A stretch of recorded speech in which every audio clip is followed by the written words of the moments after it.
I'm so proud to be Haitian because just everything about being Haitian is just awesome. You know, everyone know about the history of Haiti, first Black independent country in 1804. Understanding the history of Haiti, Haitian people, you can't help but be proud of the accomplishment that have happened. Haitian Americans have done really well in the past few years. There's still a lot more work to be done. Only about 20% of us actually have a bachelor's degree. I understand firsthand some of the challenges that Haitian American students, graduates, and professionals have faced. Some of them have overcome incredible adversity. Who've immigrated, who are asylum seekers or refugees. There are not that many Haitian-focused scholarships, but like any other award, the NAAHP Leadership Award is providing recognition for one's hard work. As we know, college is expensive, so the scholarship fund provides the chance for a brighter future. It felt like the universe was speaking, like I needed the money, I was intrigued, people were telling me to apply. Going to college or graduate school can be very, very expensive. So donating to a scholarship like this would help that expense be more manageable. Future generation of leaders, scholars, entrepreneurs, young adults that are trying to make something of their lives. They are rock stars. They just need the help, and they need us to help them accomplish it. There's like this Haitian proverb that says, "Meilleur pied chat palu," many hands make the load lighter. Log in and you can donate $10, $25, $50. It makes me think of the Malcolm X quote that education is our passport to the future, for tomorrow belongs to those who prepare for it today. It makes me happy to know that our organization is contributing to that goal, preparing others for the future.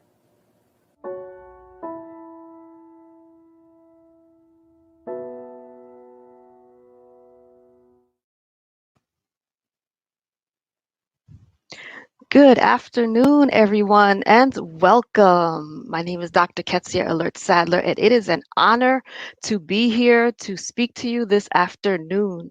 I'm so privileged and blessed and thankful to NAAHP for reaching out to me to become one of their partners for the next few months. In addition, we are partnering with Chocarella and Book It Right Accountancy, and also my program, Cafe. To tell you a little about me, I am a married mother of two, a nurse with 28 years of nursing experience, been a school nurse for the last 20, with passions for education and healthy children.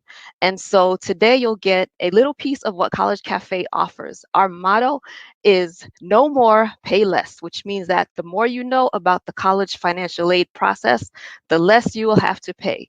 So parents, students, especially you high school seniors, today is for you. We're going to be talking about the Financial Aid Award Appeal Letter. So if you can cue up the slides, we can get started.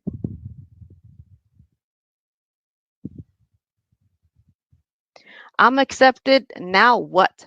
So congratulations to all you high school seniors who have gotten the acceptance letters from the schools that you sent in your applications. First of all, I want to say congratulations for having made it through senior year in a pandemic, going through junior year as well, taking the standardized tests and everything. I know it has been stressful. I know it's been tough, but kudos to you for having made it. It's been tough having to do online classwork, having to talk to your guidance counselors and teachers, not being able to visit colleges. So it has been hard. It's a tough thing to do anyway, and now it's made harder by having to do things remotely. So again, congratulations. But like I said, you're probably sitting there and trying to figure out, where do I go? And if finances are a problem, that's why we're here today. I'm going to walk you through the process of an appeal letter. If it's something that you've learned and have done before, great. If not, we're going to learn a little bit more about it. Next slide, please. So the acceptance letter, when you receive it, what is in it? You'll see different parts such as the federal and state grants like Pell. In New Jersey, I'm a resident of the state of New Jersey. We have EOF. In New York, right across the river, we have the HEOP. Florida has a different program in case some of you are from the state of Florida. Can you go back one, please? Can we go back one slide? In the state of Florida, we've got the Florida Student Assistance Grant Program,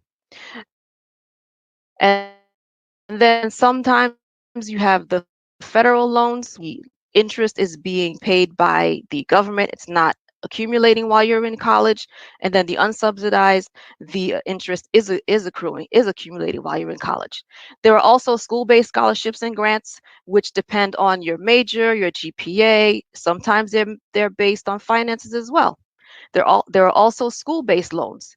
And then we have that Parent Plus loan, which I always try to encourage parents not to do or not to take out. But unfortunately, if your family situation requires it, or if that's your only choice, some parents do have to use it.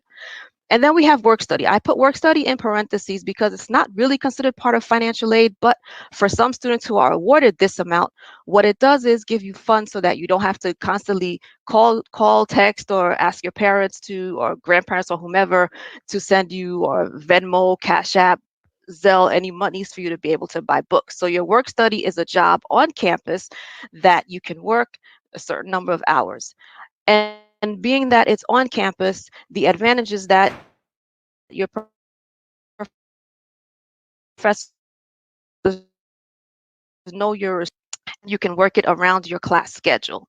Those funds sometimes change in that if you don't use it all by the next school year, they may decrease it even if your family's finances have not changed. So everyone who gets a letter will have either all of these components listed, some of them, or none of them. All depends on how your family's finances look to the financial aid staff after you filled out the forms such as FAFSA and the CSS Profile, which we'll talk about a little bit later. Next slide, please.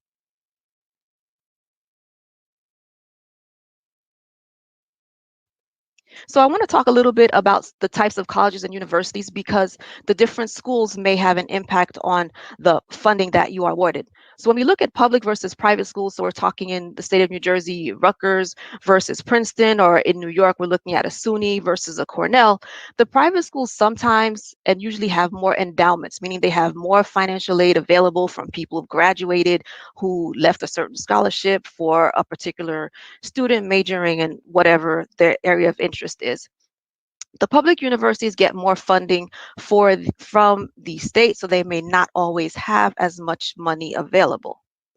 Now, when we look at the in-state versus out-of-state schools, the problem is that you can't transfer your state money from one state to another. So if you're in New Jersey getting EOF money and for whatever reason you decide to go to New York because you're not a resident of the state of New York, you can't take that EOF money with you, and you don't qualify to get any HEOP money either.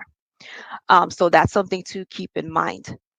And then so I have a little demographic down there showing the difference in out-of-state and in-state tuitions. So for the year 2019-2020, you see the fees for Rutgers and Princeton. So for a student who is a resident of New Jersey, Rutgers was about $15,000 tuition. And I'm not even talking, that's just tuition. We're not talking about your room and board. So for a New Jersey resident, about 15. If you came from any other state, you paid about 32,000. When we look at Princeton, whether you're a New Jersey resident or any other of the 50 states, the tuition stays the same. So you have to think about, in addition to that $52,000 number, you still have room and board on top of it. So that's why the numbers matter, especially when we're looking at our financial aid information. Next slide, please. So we're going to look at the federal and state loans and grants. Those are determined by FAFSA. All 4,000 schools in the United States use FAFSA. The loans, these are loans which are initially taken out just by the student and you have to pay them back. Again, they include the subsidized, unsubsidized loans. And then when we look at the grants, though the Pell Grant, which is federal, is one that does not need to be paid back at all. And then the EOF grants, or the state funded grants, those are monies, again, that we said you can only use for a state in which you reside, and that's money that you do not need to pay back. The last link that is at the bottom there is one where there are some states in the Midwest, I don't remember exactly all of them, but let's use, for instance, Wisconsin and Michigan. If you lived in Wisconsin, you could transfer those state grant monies to Michigan and vice versa. Unfortunately, on the East Coast, it doesn't work the same. So, and there's a lot more competition in some ways. So you're not seeing that grant money being transferred between New York, New Jersey, Connecticut, Pennsylvania. So another thing to keep in mind. Next slide, please.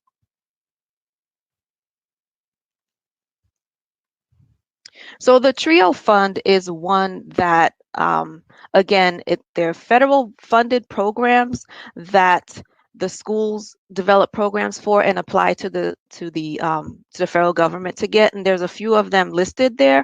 And other programs such as Upward Bound programs as well can apply for those type of fundings.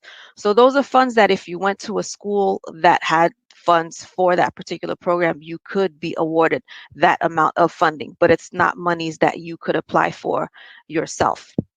Okay, next slide, please.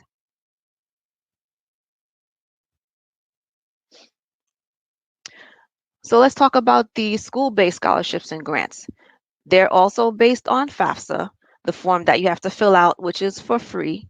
And if you ever go on a website and you see the FAFSA asking for a fee to pay for it, then that's the wrong site. That application is totally free. It has to be filled out every year you're in college. So as seniors, you should have already filled it out months ago for a freshman year at college, and every subsequent year for the following year, you'll be doing it. The CSS profile is a little bit different because it's mostly just private schools that use it. There's only about maybe 300 or so schools that require it. It's not a free form, unfortunately. There's a base fee that you pay, and then for every additional school that you're applying to as a senior, there's a fee. Now, if you decide in the future that the school that you'll be attending for the next 4 years requires the CSS profile, then every year you're in school, you have to fill out the CSS profile and make sure that you pay whatever the fee is.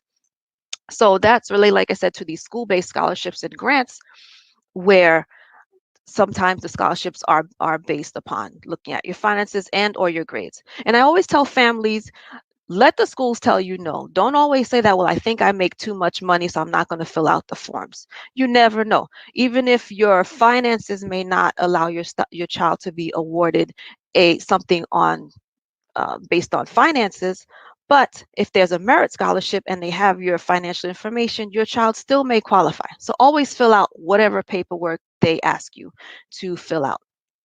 The thing that is to note about sometimes with these school-based scholarships and grants, that if your GPA, if it's based upon your GPA, if your grades fall below that particular number, and a lot of times it's a 2.5 or 3.0, whatever it is, you can lose that money. So you really need to pay attention, students, once you get into college, to make sure that you're using all your resources available to make sure that you're not losing out on monies.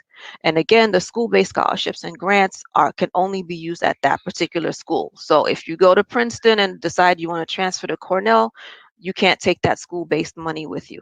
And again, school-based scholarships and grants do not need to be paid back. Next slide, please.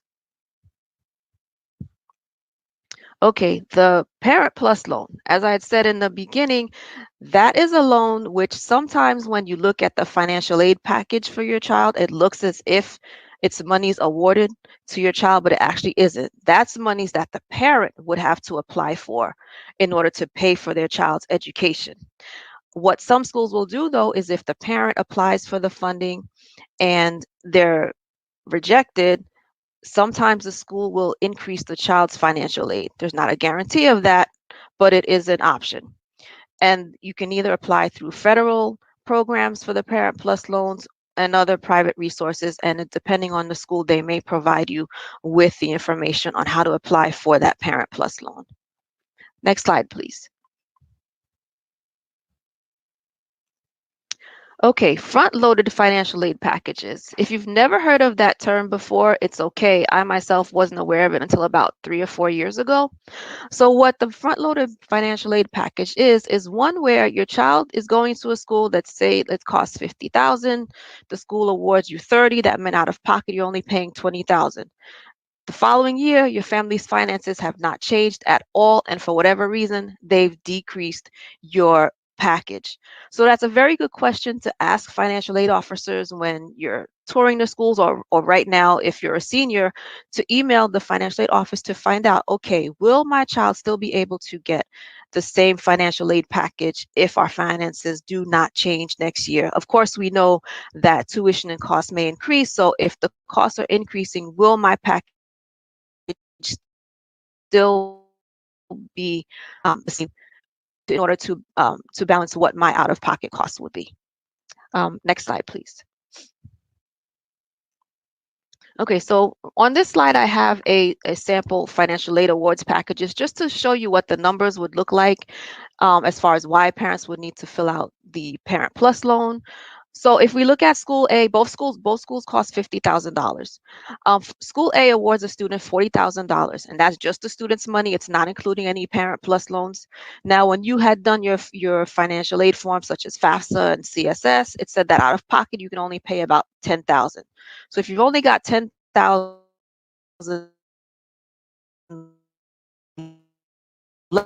left after you transfer, then it was zero. And again, it varies depending on books, transportation, things like that. So you could handle 10,000, your balance was 10,000, you're okay.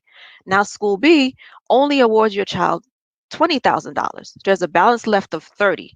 You know you can only pay 10,000.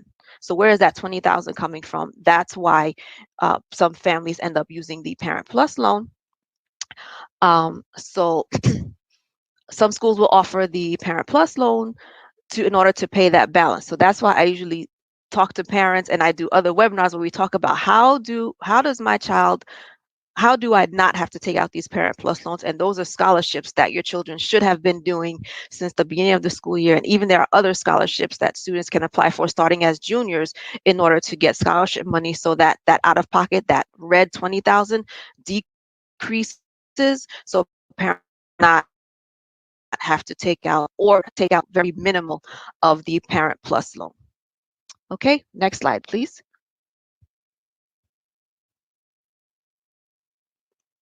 Okay, so like I said, so now you're a senior, you've gotten accepted to 3 different schools. Now you're looking at your financial aid package.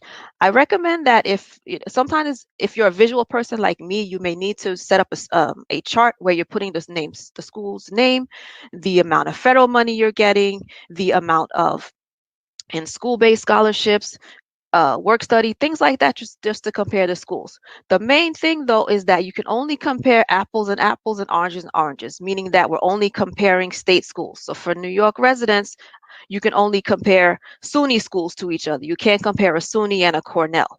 For New Jersey residents, we're comparing private schools such as Princeton because we only have the one Ivy, so you're comparing Princeton with, say, Seton Hall, or you can compare Rutgers and Montclair to each other. So this appeal letter is letting the financial aid office know that the package that they awarded the student is not enough to meet the family's needs. Okay, so you can only pay 10,000. So if they're not awarding you enough money, so your out of pocket is only going to be 10, then you need more money. Now, we really need to make sure, especially in light of COVID, that our finances have changed. Remember, when you're filling out FAFSA last fall, it was looking at your taxes from 2019. So in 2020, if your family's finances change, whereas a parent lost their job or was ill with COVID, and as a result lost their job, let the family know that. You need to make sure, you need to make the school aware of that information. They're not going to know that unless you tell them. So it's very important. That's why we have these appeal letters, because schools need to know about any changes in your finances, letting them know that you can't, that the money they're offering you is not going to be enough to make it to that school. And the one thing you can do also is, as I said, comparing apples and apples and oranges and oranges. So for instance, if you had Montclair and Rutgers as your two top schools, but you really want to go to Montclair and Rutgers gave you a better package, you can send that Rutgers package to Montclair and say, you know, I'd really like to attend Montclair University, but Rutgers is giving me more money. Can you match it, or can you do better? And usually they will match it or do better within their means. So at that point, it's up to you to see which one is working better for you. And vice versa, the private school, same thing. If you get into Cornell but really wanted to go to Columbia and Cornell gave you more money, send that Cornell letter to Columbia and see what they do for you. Next slide. So again, like I said in the appeal letter, you're looking at giving all the information that has changed about your family's finances since you filled out those FAFSA and CSS profile forms if necessary. Some schools have a form, and then you can have a free text where you can write what your family's finances are. So make sure you know what additional forms you need to fill out, what additional paperwork is needed, and be factual, be honest, because you need something from them. And so you have to be willing to give them information about you.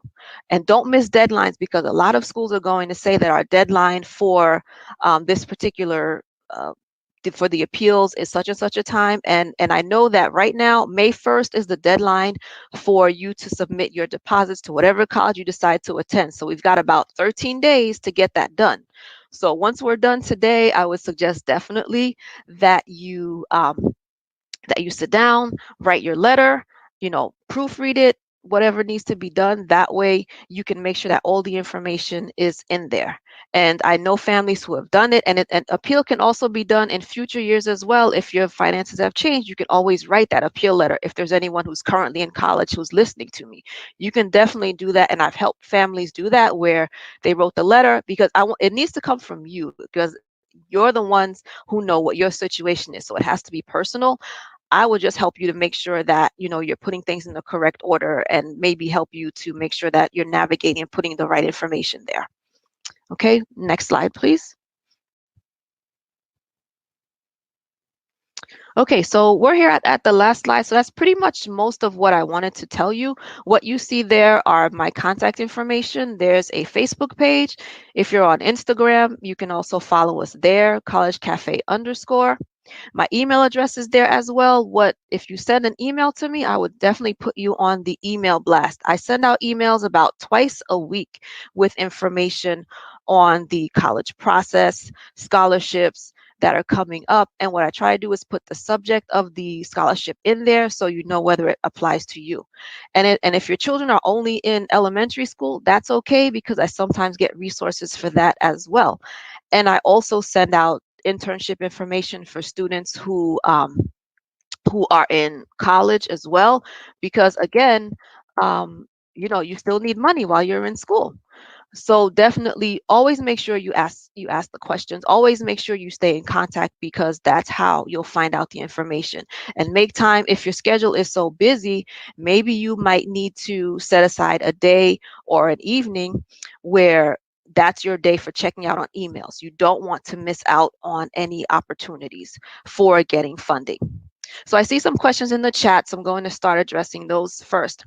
So first question, how do I qualify for loan forgiveness?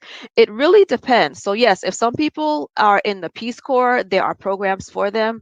Military may have programs as well. As an educator in the public school system, I am eligible for it. To get monies for that. So it really depends. I would suggest that you contact whatever the program is, whether it's Sally Mae, Great Lakes, and I forget the other name of the programs who actually control your loans, the funder or whoever is helping you to pay back your loans. I would contact them to see if they have a loan forgiveness program that you can qualify to send an application for. So depending on certain jobs, you can be able to get funding or get your loans forgiven, and that's a major thing. I know President Biden is also talking about loan forgiveness programs, and initially it was something to the effect of people from certain schools like HBCUs were eligible for them. I'm not sure if that has changed, but definitely contact whoever is whoever you're making your payments to for your student loans to see if you qualify for those loan forgiveness programs. So I see the question about work study. Work study is one when a student gets their financial aid award letter, you'll see work study listed usually at the bottom. And so work study is not considered part of financial aid, but it definitely is important because it's funding that it's extra money that I see the question is it money to have fun with? Well, depending on your family, you may really need that money to buy your books. So I would say let's prioritize when you get that paycheck. Remember, you're only working about 20 hours a week, which is a lot. So maybe 10 hours a week, depending on what the rate is. I'm not even sure what the hourly rate is on a campus right now. When I was at Barnard College, you're talking some 30 odd years ago, I was making $4.25 an hour. So whatever the rate is per hour is what you'll be making a week. So if you're not working that much, you can definitely, you'll get a little paycheck. So, but like I said, let's prioritize first. Let's make sure our books are paid. Let's make sure that you set aside money if you're traveling. Sometimes we're going to school out of state. My children, my oldest is a Syracuse graduate. My youngest went to Cornell University. And so they, at a certain point, were able to take the bus home from their schools, and we'd go and pick them up in Manhattan somewhere. Or my younger son for Cornell, he would get off the bus on Route 17 in Bergen County. And so they would pay for their own bus ticket. So that's what I would say. Now, of course, things are going to happen. You may want, if there's a Starbucks on campus, you may want to go and buy Starbucks. So that's a little extra money. But I would say if you know your family is struggling to help pay your tuition and you're out of pocket for college, let's make sure that we're being responsible with our monies. And since we're talking about money, I want to say to the students, when you go buy your books, you will notice that sometimes they will have a credit card application in there. Do not apply for credit cards. If you don't walk away with anything today, that is one point I want you to remember, is credit cards are once you are established and have a job with health benefits, that's when you look at credit cards. And credit cards should only be used if you know you can pay off that balance at the end of the month. If you can't, then I would say to not get credit cards. All right. And so you have to be careful also. Some of the schools with your ID have those where you can charge things like, for instance, your meal plan. You have a meal card on your ID, but sometimes there are places on campus where you can eat where they're not using your meal points. And so you can charge that on your ID. Be careful with that as well, because those end up being extra money that parents will sometimes have to pay. So let's make the responsible decisions. And sometimes you may have to do that, but let's not make it a habit, because we don't want our families to have to pay all that extra monies when they're already struggling. So if there are any more questions, you can type them in the chat. My email address is drkas@collegecafeonline.org. Capital D, lowercase r, KAS, my initials, at collegecafeonline.org. Please feel free to email me. I am here as a resource. I'm from Haiti, so to my Haitian families, I am here for you all. My parents left Haiti my dad in 69, my mom in 70, and raised all of us 7 kids here in the States. So I'm really trying to help, my Haitian families to make sure that our parents, you all, can help your kids to go to school and not have to pay a whole lot of money for it. So please make sure you reach out to me. If you need to call me, send me an email and we can reach out. And if you need to talk to me further, I will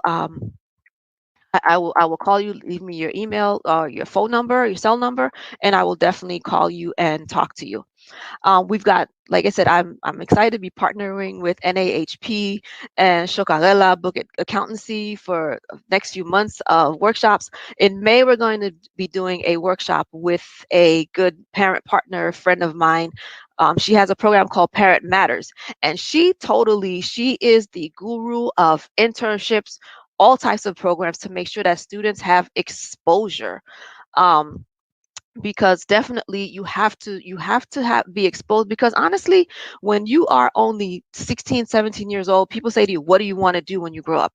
It's a really tough question to figure out. So the only way you will do that is by doing internships, whether right now some of them may be online due to COVID, but being able to go out and do the and do an internship with, say you want to be a veterinarian but you don't have any pets, you might need to work with a vet to see if you really want to be around dogs and cats and snakes and geckos and whatever it is that people are bringing into the offices. So that's going to be on in May, so look out for the information to join that.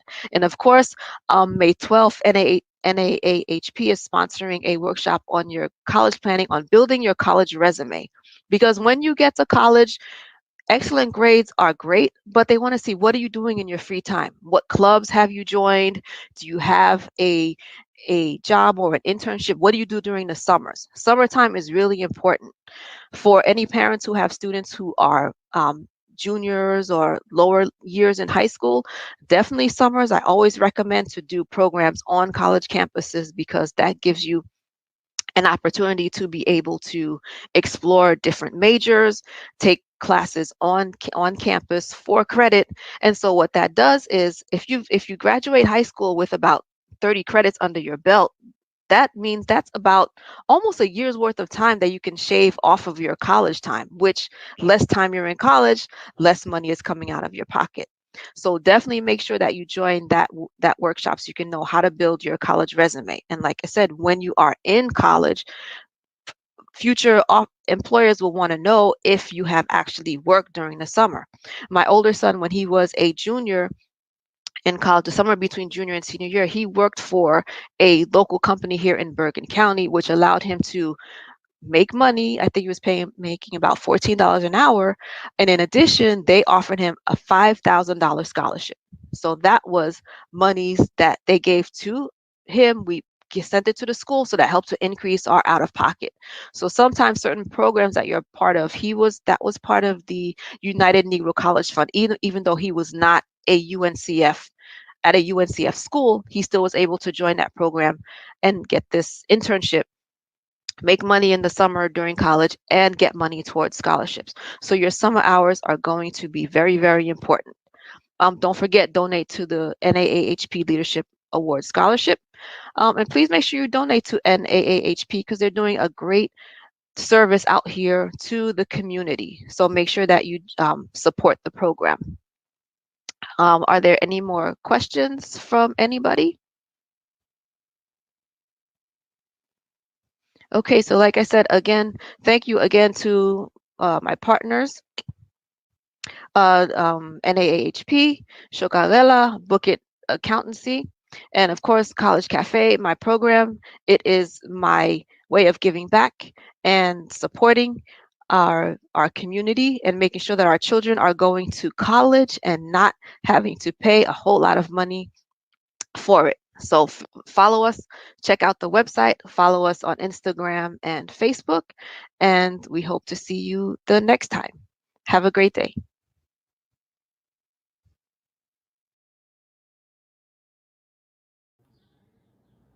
Hi, this is Dr. Ketsia, Alert Sadler with College Cafe. Today, I'm talking to all my upcoming high school seniors. Congratulations, you made it, and it's college application season. So today, I'm talking to you about 3 different sites you can go to get your applications done. The first one is the Common App. More than 900 schools use this particular application, and there's a fee for each school. Fee waivers are available. You just have to make sure you get your application in on time. The second site is for HBCUs. It's called the Common Black College App, and 61 schools are part of it. There's only a fee of $20 for as many schools that you're sending your application to who participate in it. Not a bad deal. And then finally, we have the Coalition for College Access app. There are 150 schools that are member institutions of this one. Fee waivers are available, and of course, each school has their own fee. So the important thing for you is to go on those sites, set up your profile, and start looking to see what the subject of the essays are. The key for you right now towards as the summer ends is to get your essay drafts done. You want at least 1 or 2 drafts that you can send to your English teachers or to a family member who might be an English teacher or a college professor whom you know, because that essay, if you're not doing an interview, which I suggest you do anyway, even if they say interview is optional, I want you to have the best written draft for that essay. And in order to get that, you need someone to review it for you and make sure that your grammar and everything is okay. So get those done, and you can contact College Cafe on Facebook, College Cafe, Instagram, collegecafe.org, and I will put my email in the notes under this video so that you can contact me if you have any other further questions. Thank you and take care.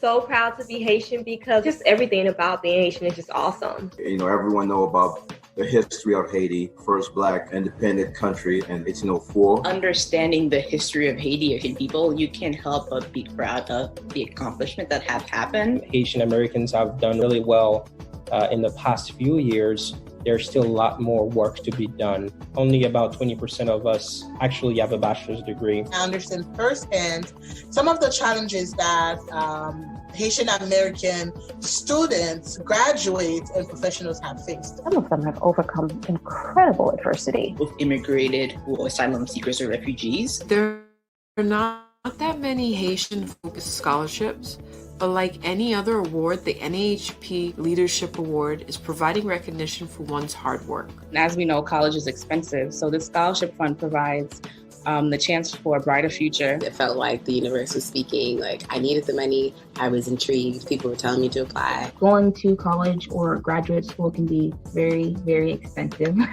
So donating to a scholarship like this would help that expense be more manageable. Future generation of leaders, scholars, entrepreneurs, Young adults that are trying to make something of their lives. They are rock stars. They just need the help, and they need us to help them accomplish it. There's like this Haitian proverb that says, many hands make the load lighter. Log in and you can donate $10, $25, $50. It makes me think of the Malcolm X quote that education is our passport to the future, for tomorrow belongs to those who prepare for it today. It makes me happy to know that our organization is contributing to that goal, preparing others for the future.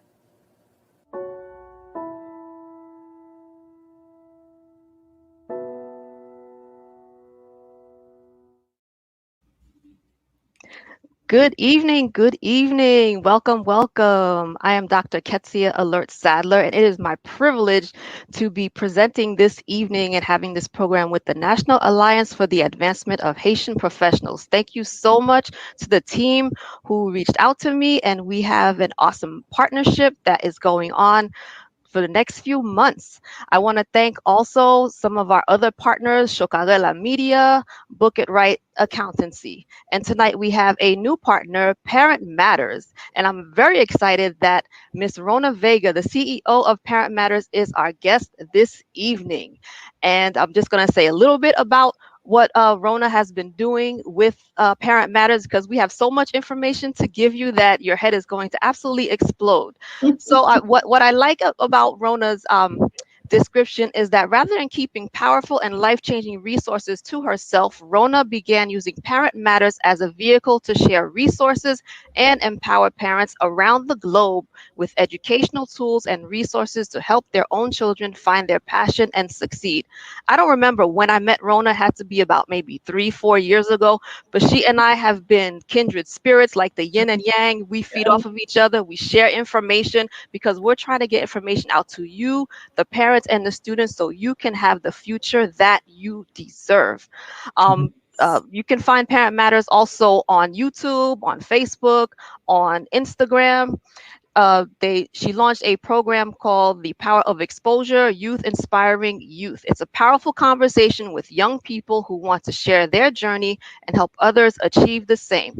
So thank you again, Rona Vega, for joining us, CEO of Parent Matters. So I want to ask you, first of all, why did you start Parent Matters? Whew. First of all, thank you for that beautiful introduction, and welcome to everyone here tonight. Thank you for taking time out of it's a beautiful day in the Northeast. So thank you for taking time out of your lives and listening today. And I just want to say sak passe. And I just want to say thank you to the National Alliance for the Advancement of Haitian Professionals. And to everyone out here watching, I got to give a little history, Ketsia. I just have to, as my Sarah. So I must tell you, I am not Haitian, but I feel like I am Haitian. I have a Haitian daughter, and you know, I have been trying to get to Haiti since I was maybe around 12 years old, with all my friends that I grew up in New York City with, and then on to college, more friends. And then I married a Haitian man. And so eventually I got there. 2012, right around my birthday, I celebrated a big birthday, and I had a big donation party. So we went down with 10 suitcases of donations, my daughter and I. She was actually a college student at Spelman University, and I heard that Spelman was going on a trip to Haiti. And I signed up before she even signed up to go. And I was dubbed Mama Spelman while we were on that 10-day trip in Haiti. And it was the most beautiful experience I've ever had. And I can't wait to get back. We stayed at in Cotobuquet. And we just did so much phenomenal work. We did so much work in the community, helping women start their own businesses and educating the children and just providing resources and different things that folks needed. So it is on my list. Actually, my daughter will be back there doing some work this summer. So thank you for this opportunity to speak. And thank you, Dr. Ketsia Maisara, for having me. You're welcome. So yes, Rona and I last fall became members of the Best Sorority Delta Sigma Theta Sorority Incorporated. So shout out to all the sorors out there who are here listening with your children. We're here to give you information. So like I said before, Rona, tell us, how did Parent Matters come about? So I'm the mom of 5. Yeah, I'm the mom of 5 amazing children. But as all the parents who are on this call today know, that it's challenging, right? It's challenging on so many different levels, and we just came through some challenging times. When my 3rd child was in high school, I realized that he only was interested in baseball and music. He's a great musician and a great athlete, but I thought making it to the major leagues or becoming a musician who can, you know, afford pay his own bills was just a little too, I just wanted a little bit more security than that for him. So I started exposing him to opportunities, and that started in high school. And I remembered some programs that my older daughters had done. And his first program he attended was UPenn. He did a business summer institute for kids of color at UPenn. And he did not want to go. And I know from many of you parents and maybe students listening, all 5 of my kids, everything that they did that ultimately led to scholarships, full tuition scholarships and more, they were not gung-ho. They were not happy at all. So he was at UPenn and realized, wow, this is mind-blowing. He realized it was a great opportunity, despite him not wanting to be there. And when he came home, he said, how come there are more kids at my school doing programs like this? And then that same summer, he did multiple programs that just gave him some exposure to real college life, which I don't think should happen just when they're first going away as a college student. So the light bulb went on then when we realized, wait, why aren't other students in our community doing this? And in our particular town. So I started talking to parents, and that's when the light bulb went on, and that's when we started Parent Matters.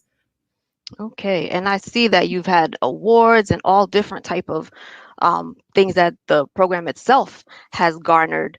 So how do you share Parent Matters? How would somebody find out about Parent Matters? So Parent Matters. So I'm so fortunate. We have a website. That is the best place to get our resources, is to register on our website at parentmatters.com. Almost daily, you will get resources, and we send out scholarship information. We send out internship information, job information, exposure opportunities, and a lot of those exposure opportunities start as early as middle school.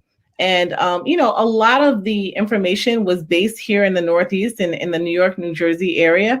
But now that we have a lot of virtual and we've, lived through this virtual world, we've had students from all over the world participating, so there are so many blessings that came out of this whole pandemic that we've been in. And I think this is one of them. And I think a lot of programs are going to try to continue to at least have a virtual program in addition if they have in person.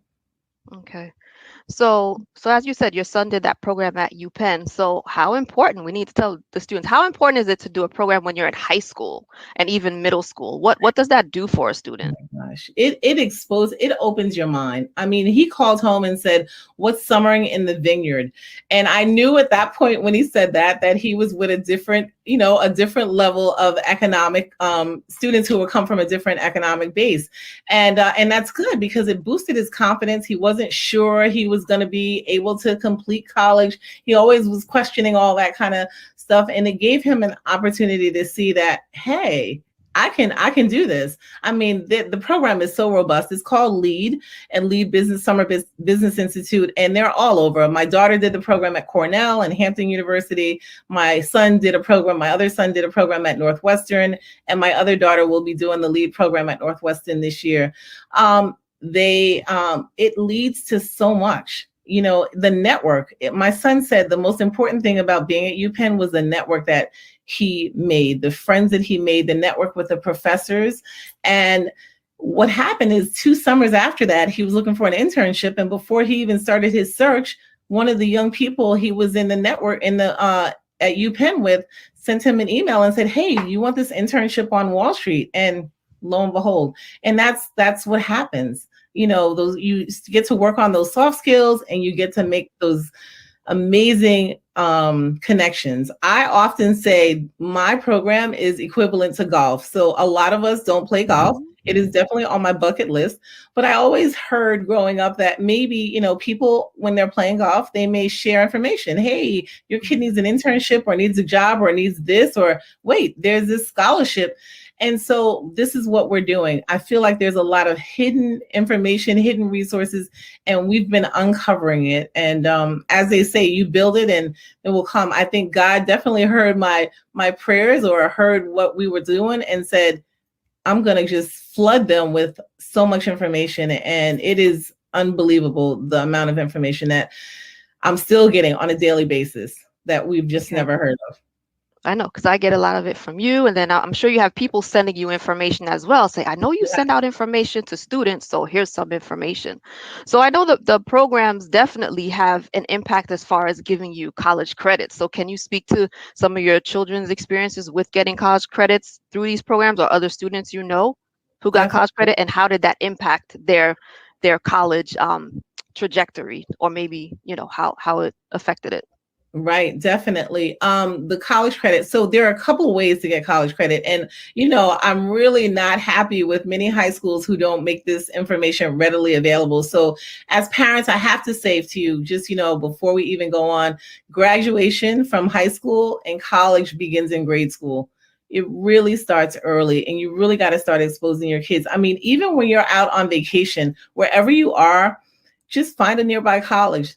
Drive on the campus, take a look, show kids. So this becomes a part of their regular daily conversation, understanding. So looking at colleges is not like brand spanking new when you're a junior, a senior in high school. It really is kind of late to start then. So you really want this all to be, and listen, I told my kids their first words were free ride. And that's the whole goal. It's like, absolutely. Why are we spending money on college when we can be spending money on other things? So that's the goal. So what was your question? I'm so sorry. We were talking about the college credits and what impact, if a program has college credits, so what impact will that have on the student when they get to college? So, and the reason I brought up is high schools often have affiliations with colleges, right? When my daughter got to Spelman, there were kids who came into Spelman with an associate's degree, literally from high school. So they already were going into almost their junior year. So that was something I learned. So the next 2 kids, we kind of had to research and find out more information. Some high schools, it's more readily available. And if your high school does not have a connection with a college, make the administration make that connection. You know, that there's no reason why high school students shouldn't be leaving with also the AP credits that'll also give you college credits. But there are programs like at Rutgers Business School out of Newark and New Brunswick.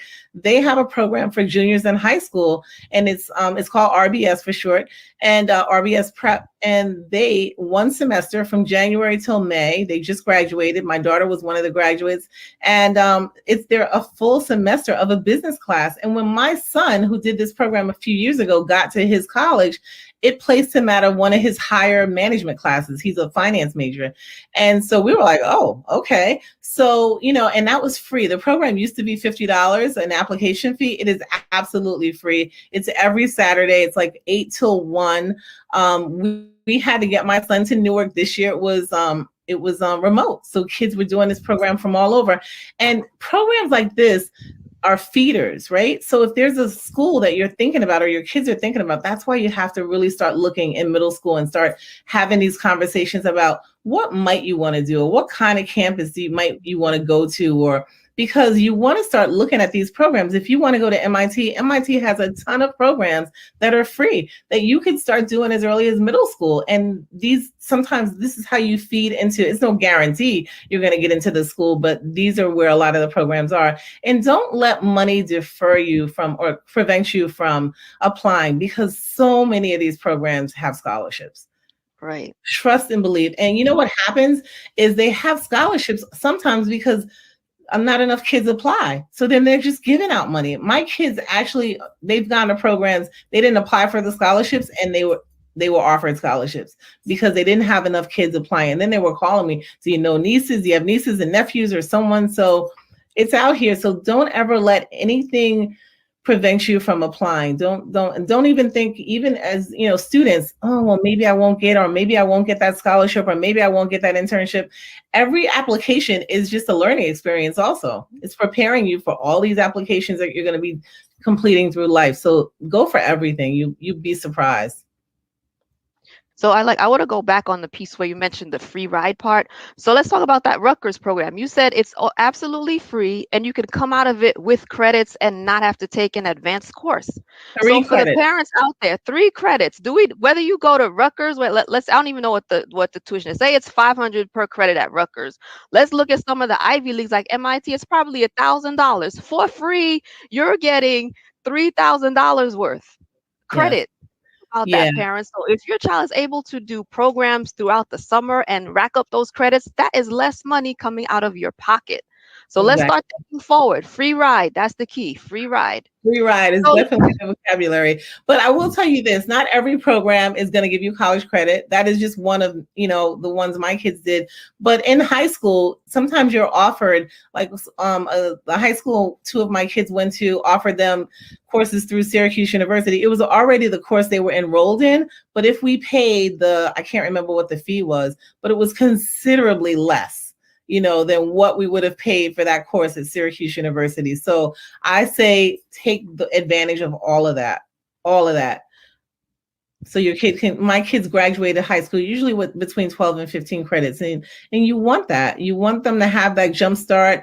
You know, they may have a rough year in college and they need less classes, so it's always good to be looking. That's just saving money, period.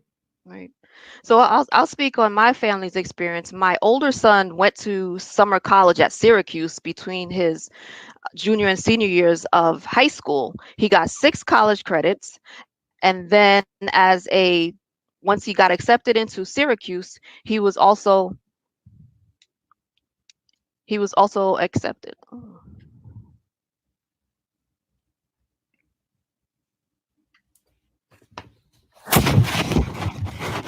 I think your audio went down, frozen. Yeah, I can't even see anything. Okay, you're good now.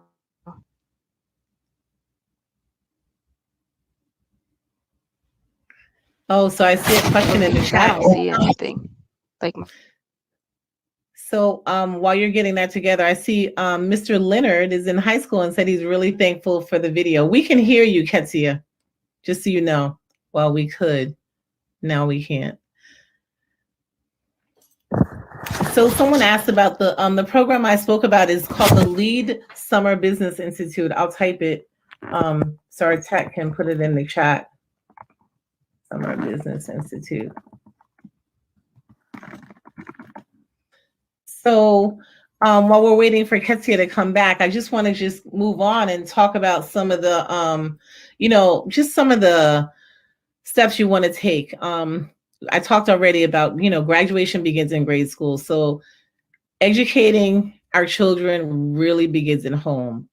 You just can't ever think about, let me just drop my kids off for 12 years. Maybe you move to a certain school district and if you think it's really great, you still have to stay involved, be involved, partnering with the school, emailing teachers before the school year starts. You usually get a schedule, and sometimes in summer, August or September, contact your teacher, contact the principal if it's a new school. I've always done that. I've always toured the school or had my kids meet with the principal. So the first day is not their first time really getting to know what's going on.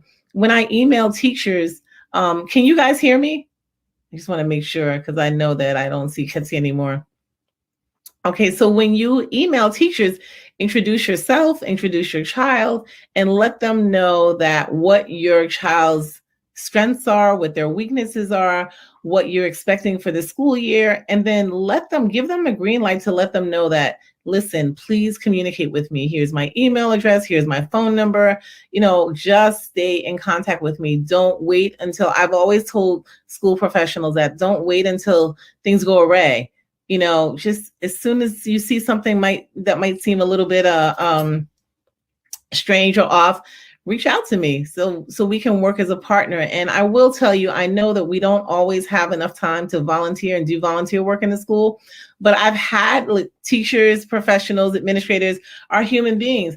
They pay attention to kids when they know that there's some input at home, that there's some personal attention that's being happening with their child. So I would definitely stay involved with your child and their teachers at the school. Welcome back, Ketsia. Thank you. It's good to be back. I was so lost. I wasn't sure what was going on. But what I started to say is that my older son, I'm sorry, I'm back, I hope. My older son did Syracuse's summer program as a high school between junior and senior year of high school, got accepted to Syracuse, and then he went to what they call summer start for incoming freshmen to give you a jump start on college. So he started college as a freshman with 13 college credits because he got 6 that first summer, 7 the next summer. So by the time he got to his spring semester, he actually had junior status. He had sophomore status. So what that did for us as a family was we could switch up his meal plan because he wasn't a freshman. So think about that, parents. The more credits you get, and I know another student, when Rona was talking about graduating with your associate's degree, there's a school here in Bergen County affiliated with Bergen Community College. Students graduate with associate's degree. So one young lady I know graduated in May with her associates, got her high school diploma in June, and started Hampton University with junior credit, even though she was a first-year student. So that could have cut out 2 years of school for her. So that's another important thing about these summer programs for students and getting the credits. Yes, it's really important. And, there's a pipeline with these programs too. They start tracking your children. They see they're interested in them. They're starting to look when they're looking for internships. When they get into college, these are the networks that they can kind of go back to and say, hey, and a lot of these organizations have money to give as scholarships. You just be surprised and I just really want to, make sure you understand. I know that there are eligibility requirements on scholarships and stuff like that apply anyway. Just this week, my son was looking back he's at Howard, and we were looking at his scholarships or his bill, and he's like, wow, I don't even remember getting this Walmart scholarship. They sent it directly to the college, and he applied. He technically wasn't eligible. I forgot what the criteria was, but he applied. And my other kid, so that was Thurgood Marshall. Thurgood Marshall has a phenomenal portal. Just go in there, and it doesn't matter how old your kid is. Start looking at these things earlier. The other thing is start looking at college essays early, because you can have your college essay done before you even start applying, like way before, like the summer before, the summer, previous year, junior year, they don't usually change. So while applications are open in your junior year, start looking at schools that you're possibly thinking about going with and applying to, and have your English teachers start working with you on those essays throughout the year. So by the time August comes around before you start your senior year, applications are open. You can have everything done before you start school. So you're not so stressed out during your senior year trying to do applications, do scholarships and all that stuff, and do your schoolwork. So just something to keep in mind. And then if you look at this all in advance, if you start looking at scholarships and applications for college and the presidential scholarships and the ones that the schools give away, look at what their requirements are. So if you're starting in 8th grade looking at this, or 9th grade, then you're already ahead of the game, because you already know, okay, now I know what GPA I need to have. Now I need to know how robust my resume needs to look. Now I know that they give scholarships for starting your own organization or volunteering. Some schools give scholarships. There's a STAMP scholarship that is huge. It's for certain schools, but it's all based on volunteer work. So these are just really things. That's why you have to start early. That is really the most important thing I can tell you. That's the key. So let's another thing also that they should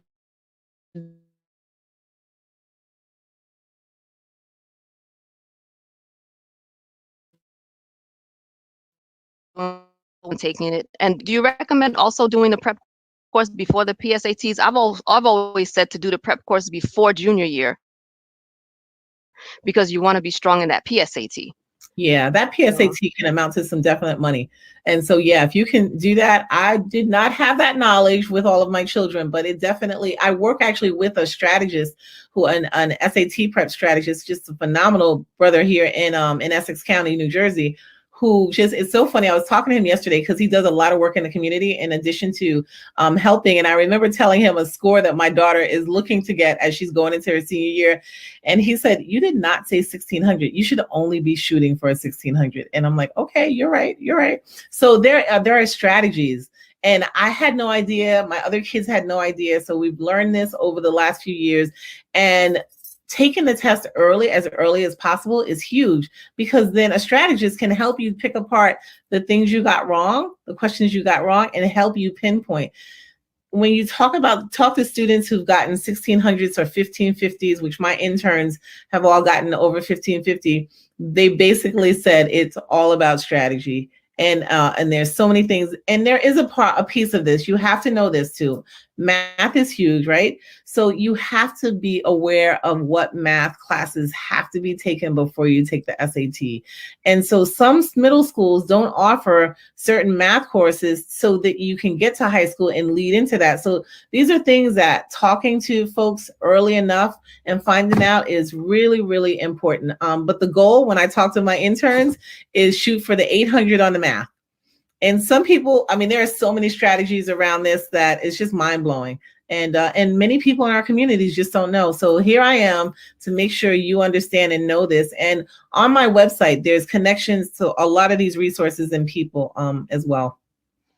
Okay, so for the students who are saying, I'm not a good test taker, I hear the strategies, what about the ones who are thinking of the test optional schools? What advice would you give them? I think that's fine, but I still think, so I have at least two of my kids who are not good test takers. One of them had an IEP when he was in middle school, so that gave him, extra time. And sometimes that's what it is. Sometimes our kids just need the extra support and extra time, because some kids are just really anxious, or students. I'm a very anxious test taker. So when you take away some of those barriers, they do just fine. But honestly, there are so many colleges that don't require the SATs. And I'm not talking because of COVID. If you have an opportunity to take the SATs or ACTs, and a strategist will help you determine, based on the first time you take it, which test is gonna give you the best scores, but based on the way you take a test. But there are so many schools and there are so many other options. So don't let that be a deterrent. But if you have an opportunity to take this test and get a high score, I say do it, because it is definitely going to open up some more doors than not. Okay. And then I've been reading also that sometimes even some of the like merit scholarships, they may want to look at that. So you still need those scores, even if you're not applying to the school or further on. Once you get into the college, they may want to see those scores in order to award you some money.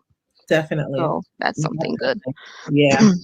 So let's switch gears from the high school kids. Let's talk to maybe there might be some college kids. How important is the summer for the college students? What should they be doing in the summertime to help them? Yeah, very, very important. So, just real quickly going back to the high school, remember those programs that you can possibly do during the summer. And I think just in our resource director, we probably have over 120 resources of summer opportunities or opportunities like on a weekend, Saturday. And those will probably most likely lead into some college programs. But when you are at college, or if you're choosing a college, I do want to say this. Look at colleges that I did this, and I think it's really important that there is a support system for your children. It's really hard to just send your children or your students just blindly to a school. I particularly made my kids go to schools where there was a support system built in for their particular major. My son was dead set on computer science, and I was like, I know you're a coder, but this school has a phenomenal business program that is going to give you all the connections, because he did have an interest there as well. And then he was able to major in computer information systems. So that those cohorts are huge.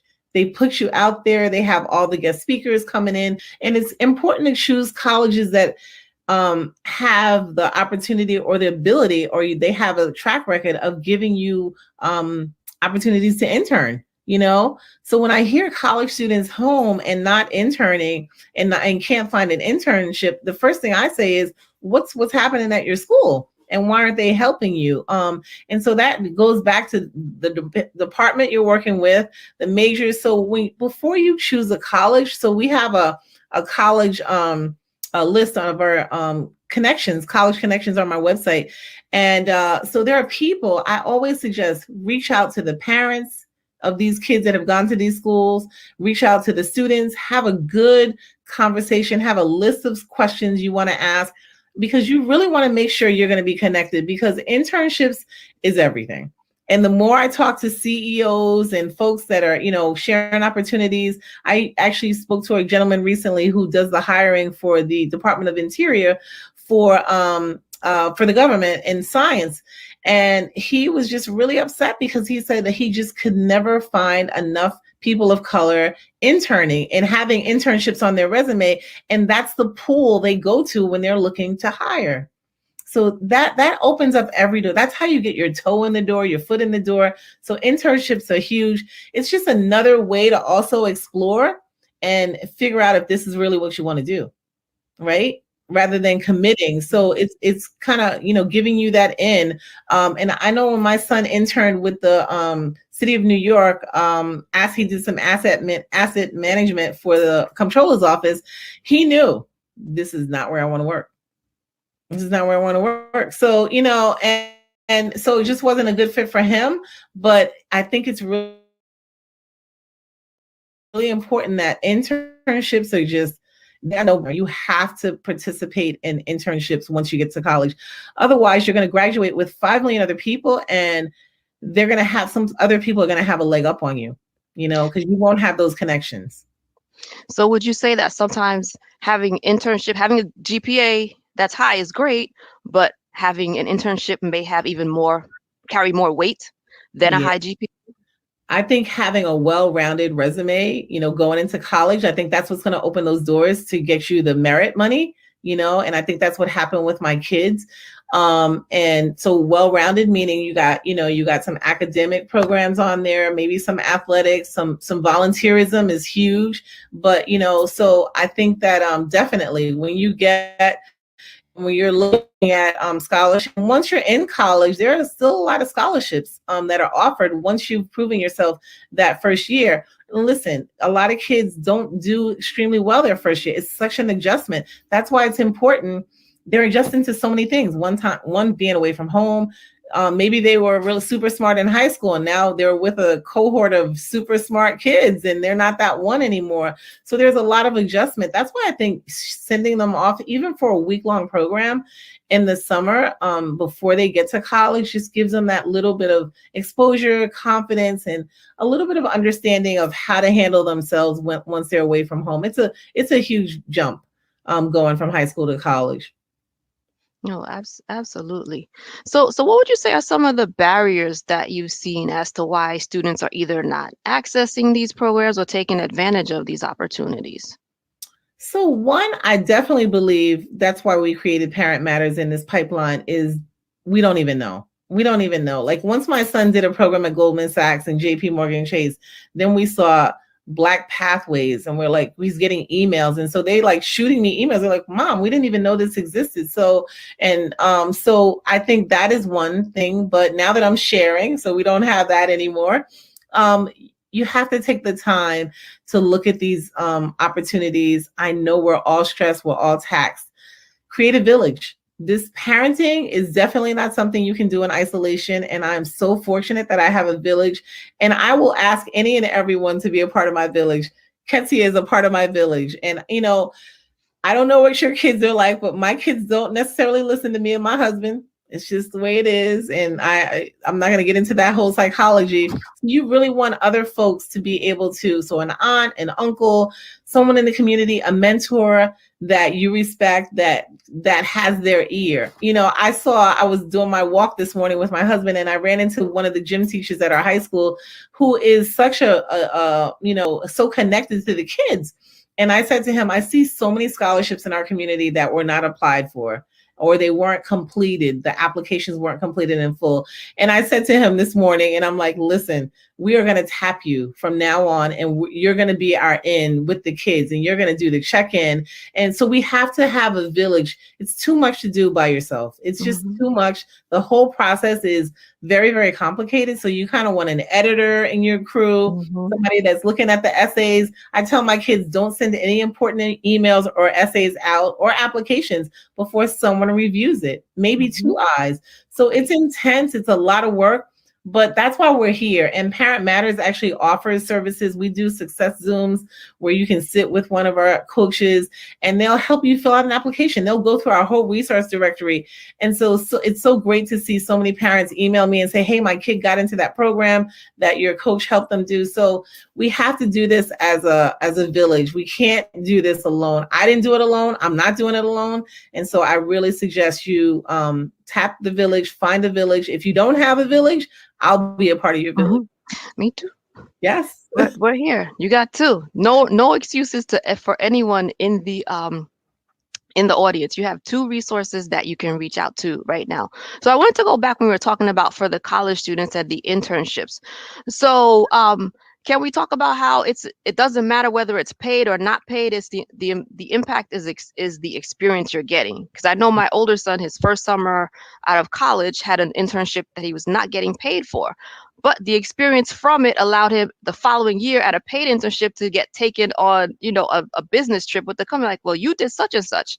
So can you speak to that on the paid versus not paid? Yeah, I say go for it.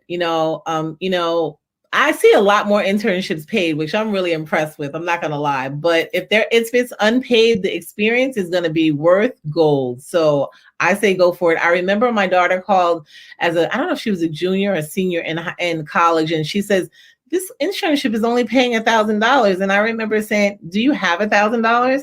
And she was like, no. I said, okay, so take it. And that internship opened up her entire world. She ended up interning with Planned Parenthood. That led to her being very involved in the political climate in Georgia. She worked with John Lewis and Stacey Abrams. So gold. That's all I can say. Her mentor and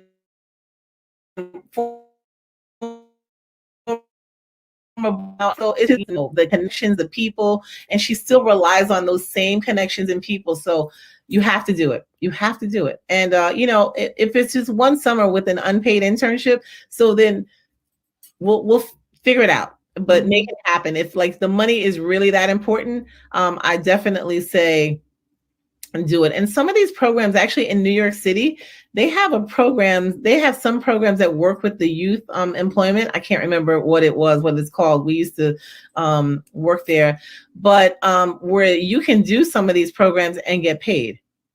So I know the Wall Street Bound program is working on that. All-Star Code has that program set up. So, there are so many options, but sometimes you have to forego the money for now to get the experience, and that experience is going to open up so many doors. Yes, I totally agree. So what else can you say to the parents to help to kind of encourage them as to the impact they're going to have on their children's future success?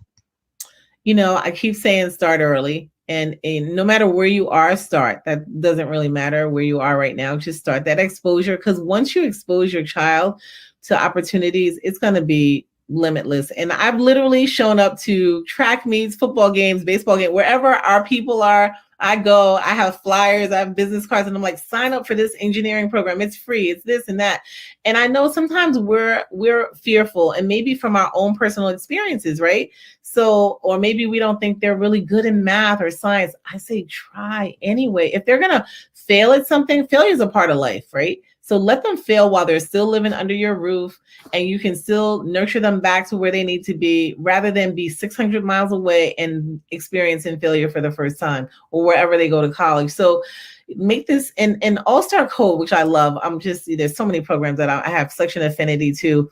That is for boys of color in 10th and 11th grade. So trust me when I say it's just one of those programs that their whole mantra is about failing, about embracing failure. They celebrate you when you're failing. So one of my sons doesn't really like coding. So he's like, I don't want to do that. But it's really not just about coding, but coding is one of those skill sets that you're going to fail more than you're going to succeed, right? Because you got to keep going through the bugs and this and that. So that's just a part of life. And those soft skills that they learn, it's just incredible. Some kids are more reserved, more shy. So learning how to greet, how to shake someone's hand, look them in the eye, network, following up, maintaining those networks, just creating an email. So kids are on all this social media. A lot of kids don't even know how to write emails. So they have all these code words that I don't even know. So we have to teach them this stuff. And I say, honestly, guide them until they're old enough to get off your health insurance. Until then, because they need the guidance. Just the other day, my son's going into his junior year of college. Let's sit down. Let's draft an email to your advisor. Let's talk about, are you on time for graduation? Let's get all those questions asked. Are you going to graduate early? Let's talk about study abroad now that you've missed a year. So all those things. And so you have to guide them. I know we're a little tired, and it's been a long haul raising our kids, but trust me, putting in the hard work now is going to pay off dividends when I tell you that, so many dividends. And, people say to me, I put a lot of information on Facebook about my kids because they call themselves my guinea pigs. The doors opened up for them at Google. One's interning at Facebook this summer, one's at Deloitte. And it's just so many, and I'm not so big on just these brand names, but what happens is these names sometimes will open up other doors. Unfortunately, that's the world we live in, right? So get that experience. I'm sure that they'll look at some of these companies and go, I don't want to work there, or maybe I do. But it's so nice to be able to know before you graduate college and make these big commitments. Yeah, absolutely. So we have one question from the audience where people... the question is asking about your specific services offered by Parent Matters and cost of your services. Awesome. Excellent question. So the resources that we share right now are free. We're moving to a different platform soon though, because it's overwhelming, and I actually have to hire a social media person to handle all this information. But so that information at this point is free. You just have to register on parentmatters.com, and you'll get bombarded with emails. I'm sorry, at least one a day, not more than one. But we're working on a technology system that will allow parents to just put in their demographics and just get that information that they need for their kids at that time. But we also offer success Zooms where a coach will work with your child, whatever grade, whatever age, and for an hour, and that ranges like $75. If it's a college student, it's a little bit more, maybe $100. And they will spend an hour going through our directory. We have a scholarship directory, we have resource directory, we have so many different directories. Identify what they can apply to and help them with the application. You know, my kids have become expert essay writers, so I love that. You know, and that takes practice. You know, they were not good at essay writing, but and then you categorize all these essays and you keep them in your Google Drive, so a scholarship shows up, and there you go. So so those are the services that we offer.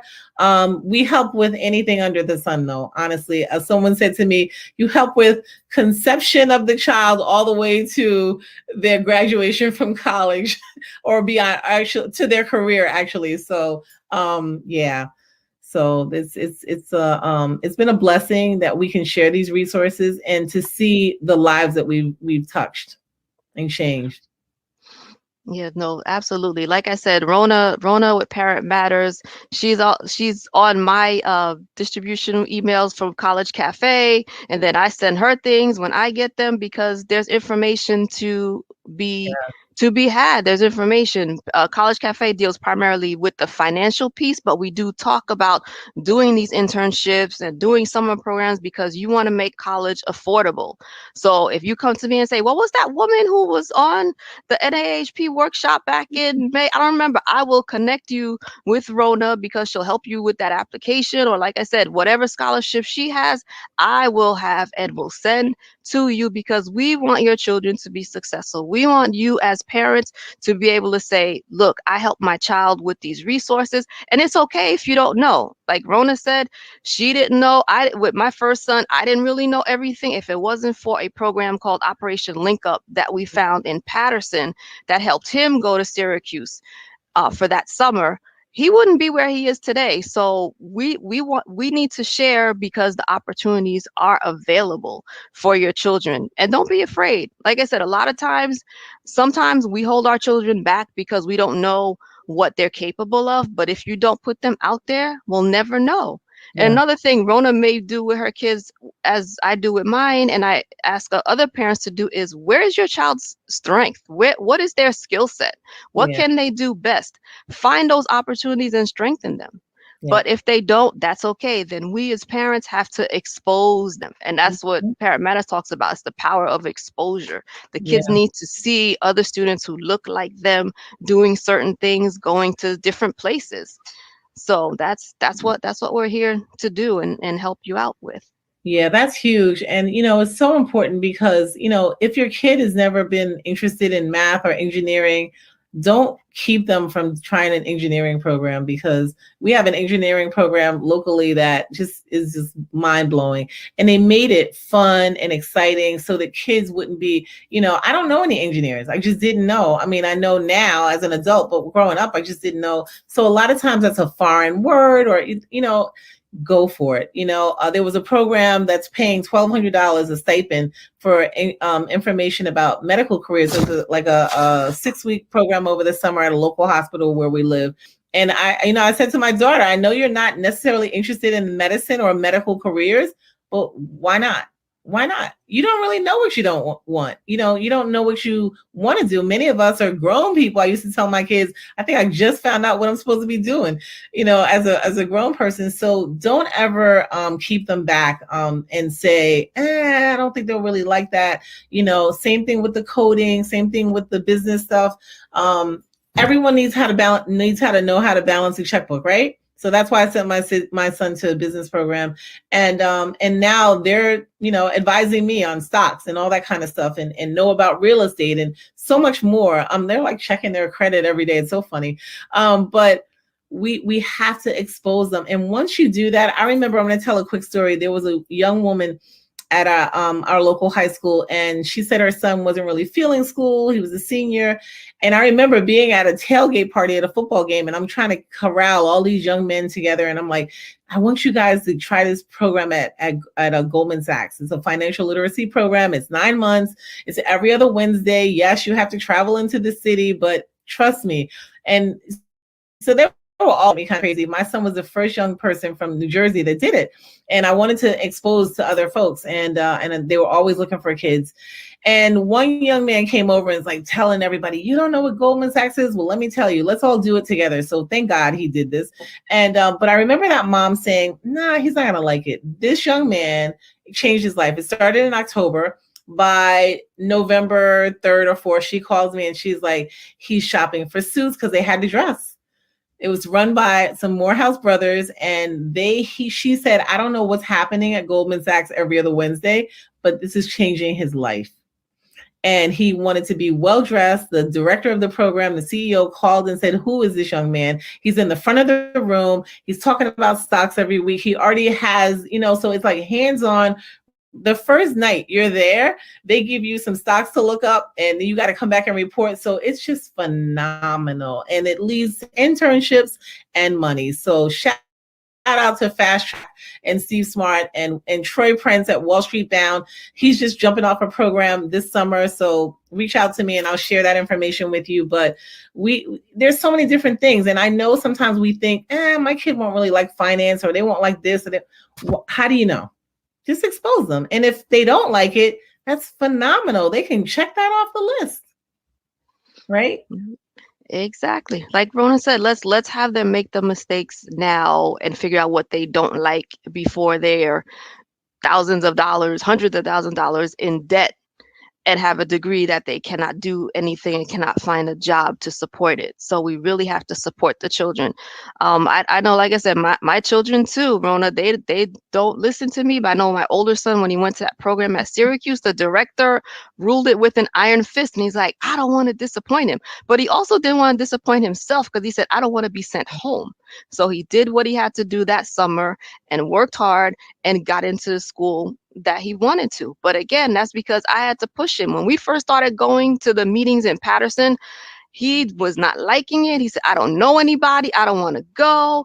He was trying to get his dad on his side to say, talk to mommy. I don't want to do it. But graduation, from college, he said, Mommy, thank you so much for not listening to me and letting me quit, because he would not be where he is today. The child went to Syracuse, graduated with a job, was able to take care of himself. And he just graduated last week with an MBA from George Washington University. So again, from a child who didn't know what he wanted to do and didn't want to trust mom, he went on to get an advanced degree. Now grandpa's gonna say, when's that doctorate coming? But I don't know about that. But again, my pushing him, like Rona did pushing her children, they end places they would have never imagined. So parents, you have to. I always say at my other workshops that if you've always been the parent who always said yes to your child, you might have to start switching gears and start saying no to some things. You might have to say, no, if it's not going to benefit you in some positive way as far as your future,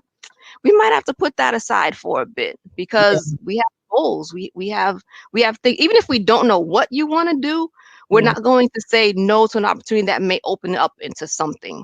Yeah, I want to piggyback on what you said, and that whole parenting thing. And listen, I've heard, I hate you, I'm never speaking to you again, the slamming of the doors.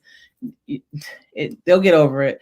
That's all I'm going to say. It's going to happen. They're going to say, you're not trying to be their friend. You're trying to make sure that they can eventually have their own 401k and live self-sufficiently at some point. And that's really what the whole goal is, right? So it's going to take some work. It's going to take some more work, but it's worth it. And so the village is key. It's just important to stay in this game and have other people help you. I know it's taxing, it's tiring, and there are many days I'm like, you know what? But I just like choose an hour once a week. Okay. I tell my kids, you got to give me an hour. Listen, my mother raised me in New York City, me and my siblings, and as a single mom, and she was like, if you are going to eat my food and live under my roof, you're going to do what I say. And we have to get back to that, and that's just the bottom line. They don't know what they don't know. So it would be a shame for them to miss out on opportunities because they were like pushing up against us. They're going to push, but they don't know what the benefit is going to be. So it's really important that we do that. And, you know, Ketsia, you spoke about the college finances. You know, I'm actually having I'm doing an interview with a young lady who's like the alumni mom of Howard and has been working with Howard University and their students for over 20 years. And, you know, brand name schools there, you know, I wish I had my books in here, but I'll definitely get it out to your tech folks so they can share. There's some books out there that you need to read about money and college. And there are so many great schools that you should really be choosing school based on how much money they're giving you. And I've had this conversation with my kids, and basically it starts with, we're not becoming homeless for you to go to college. That's where it starts, right? And that's kind of where it ends. So, and so if you make these choices, you're going to have to deal with it. And so there are young people who are leaving college with $100,000 or more in debt. Even 50 is too much. It's just too, and you really need to make sure they understand. And I'll have this on my YouTube once we record tomorrow, that it's going to hinder your entire life. All right. You graduate with $100,000 worth of debt. I don't care how much your job is paying you. Your debt to equity ratio is going to be so high, you're not going to be able to buy a home.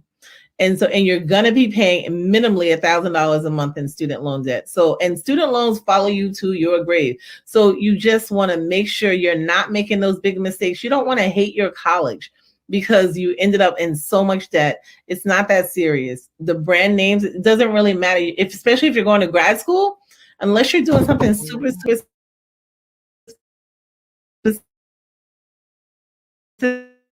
there are so money. Okay? Don't get hung up on those brand names and this and that. We chose, my son, we did an experiment. He's my fourth child. He applied to 27 schools because we just wanted to know for Parent Matters. He took the ACT, the SET. We wanted to like do a lot of different things. So he was really my guinea pig, and he had a lot of vouchers to apply to schools for free. And so he did not end up where he thought he wanted to be. He ended up going where they gave him the most money. And that was a blessing. He actually ended up going to, what's that called? The open house for acceptance day, and fell in love with this school that he never even thought he would want to go to. And it turned out to be the best fit ever. And they gave him full everything. So, you know, it's just really important that you find there's over 3,000 colleges in the United States. Like, there's a school out there. There are. There's actually when I did last year research, there's over 4,000 actually.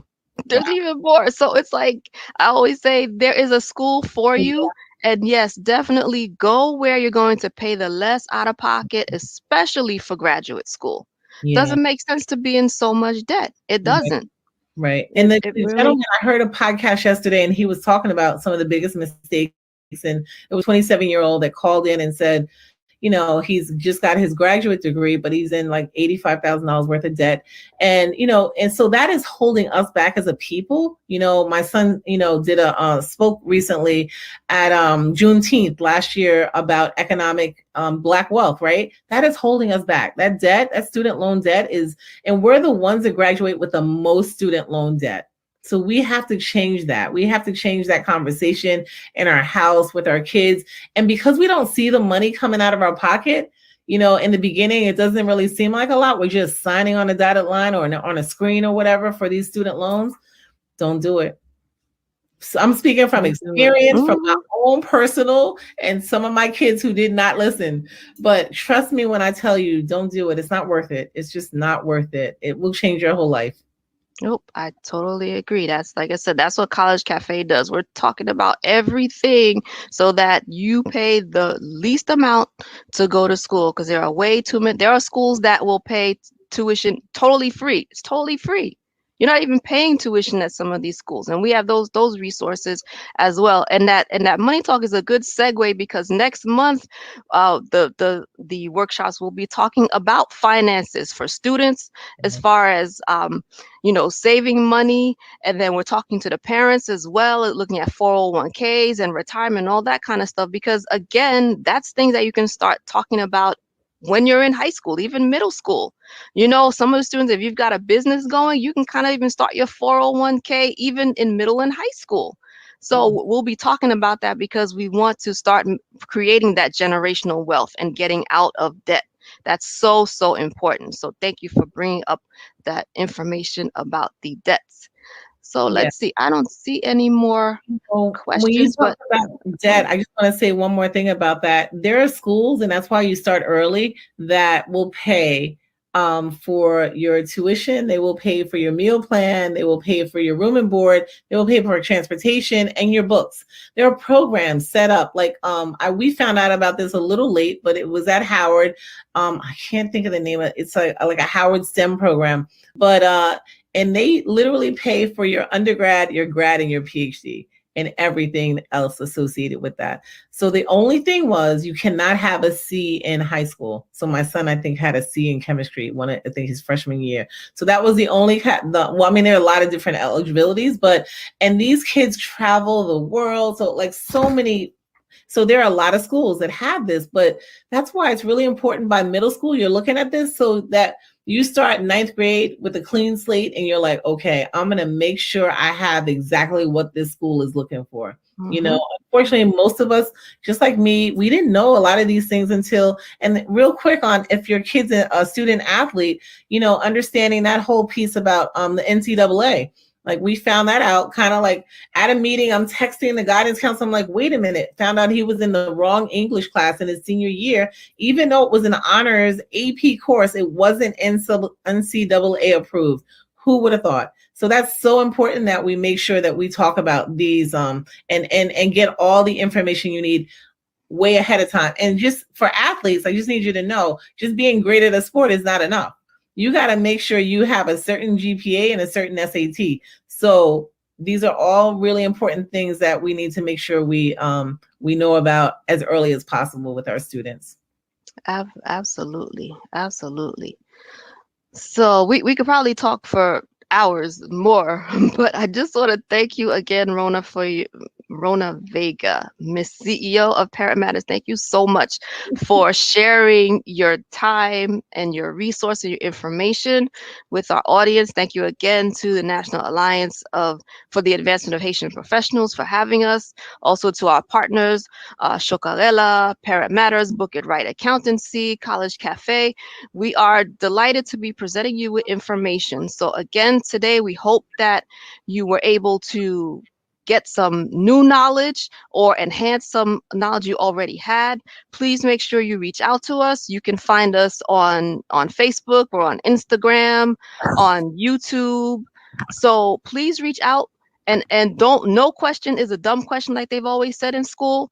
We much rather you reach out to us earlier than later. Right now, middle school, freshmen, sophomores in high school, we're available. So come out, call us, email us, whatever it is that you need to do. We are here to help you. So again, any parting words, Ms. Vega, for our audience? Yeah, I just want to say thank you again for allowing me to be a part of this phenomenal webinar workshop. This is just great what you're doing in the community. We have to do more of this and we have to share this information. You know, someone asked about my services. We help build those robust resumes, and that's really key to start looking at those categories. When I work with 8th and 9th graders, even higher grades, we look at the different categories, and then I give them examples of some robust resumes that I have, and it's like, what do you want to put in these categories? And let's start there. And then let's start working on that. Let's look at some volunteer opportunities in your area. Let's look at these things in your high school that you can participate in, or exposure programs, and start building as early as possible. So we do that kind of work as well. So because that's what's going to open the doors, get your resume recognized by that merit scholarship committee, as well as other scholarship committees. And there are so many out here that are looking for young people. I want you to write down Executive Leadership Council. Phenomenal scholarship, is just mind-blowing. Not only do they give your kids a ton of money, they mentor them. These are the CEOs, Black and Latino CEOs from around the world. and they mentor you. They bring you down to DC for a week.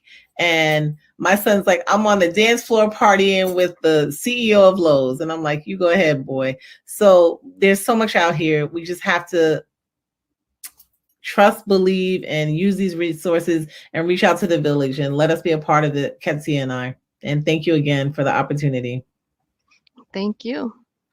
And thank you everyone for joining us. Have a great night.